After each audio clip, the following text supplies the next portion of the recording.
আসসালামু আলাইকুম dear audience. আজকে হচ্ছে 22শে রমজান। আজকে আমরা এখানে একটা আকাশ উরুস বিরিয়ানি খাওয়ার জন্য আসছিলাম নতুন ব্রিজের ওই পাশে মসজিদ থেকে।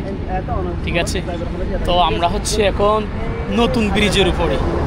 আমি আপনাদেরকে জাস্ট এইদিকে দৃশ্যটা দেখানোর জন্য আজকের ভিডিওটা করছি। মাশাআল্লাহ অনেক সুন্দর একটা দৃশ্য দেখা যাচ্ছে। আপনি যখন এই সময় নতুন ব্রিজের উপর যখন দাঁড়াবেন, যখন ঠিক ওই দিকে তাকাবেন, মাশাআল্লাহ অনেক সুন্দর একটা দৃশ্য দেখা যাবে। আমি যদি আপনাদেরকে চারদিকে একটু দেখাই,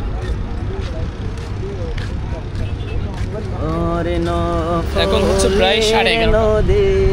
এখনো পর্যন্ত এখানে অনেক মানুষ রয়েছে। তো আমরাও এখানে কয়েকটা গজল পড়েছিলাম, মাশাআল্লাহ অনেক ভালো লাগতেছে। তো চিন্তা করলাম আপনাদেরকে একটু দেখাই, অনেক সুন্দর। আর হচ্ছে হালকা হালকা একটু বাতাস, এক কথায় সব মিলে ভালো লাগার একটা জায়গা, ভালো একটা মুভমেন্ট আমরা এখন উপভোগ করছি, এনজয় করছি। তো চিন্তা করলাম আপনাদেরকে একটু দেখাই। তো ডিয়ার অডিয়েন্স, কেমন লাগতেছে অবশ্যই বলবেন। মাশাআল্লাহ অনেক সুন্দর। ওই যে চারদিকে কিরকম